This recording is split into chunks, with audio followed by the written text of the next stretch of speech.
গ্রামের এক শান্ত কোণে ছিল সবুজে ঘেরা একটি ছোট্ট বাড়ি।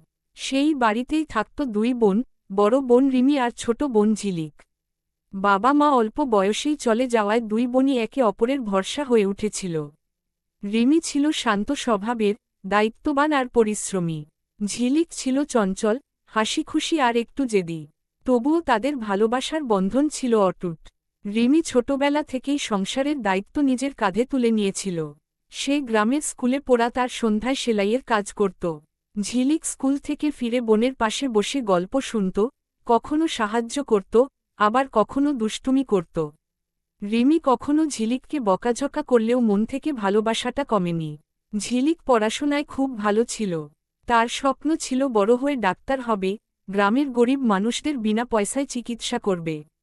রিমি নিজের সব কষ্ট চেপে রেখে ঝিলিকের স্বপ্ন পূরণের জন্য চেষ্টা করত।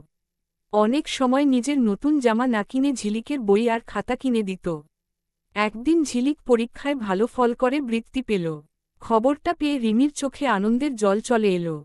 সে বুঝল, তার সব ত্যাগ সার্থক হচ্ছে। ঝিলিকও বোনের গলায় জড়িয়ে ধরে বলল, আপু, তোমার জন্যই আজ আমি এখানে পৌঁছেছি। সেই মুহূর্তে দুই বোনের ভালোবাসা আরও গভীর হয়ে উঠল।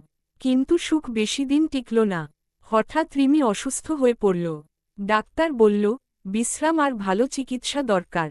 ঝিলিক তখন নিজের পড়াশোনার ফাঁকে ফাঁকে বোনের সেবা করতে লাগল। সে রান্না করত, ওষুধ খাওয়াত, আর রাত জেগে রিমির পাশে বসে থাকত। রিমি বুঝল, ছোট বোন এখন বড় হয়ে গেছে। কিছুদিন পর রিমি সুস্থ হয়ে উঠল।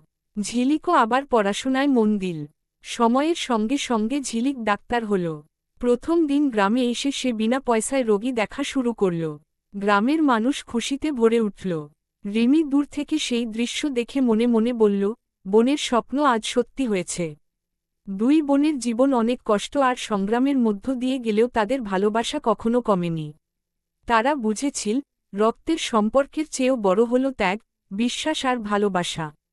সেই ভালোবাসাই তাদের সব বাধা পেরিয়ে সামনে এগিয়ে যেতে শক্তি দিয়েছিল।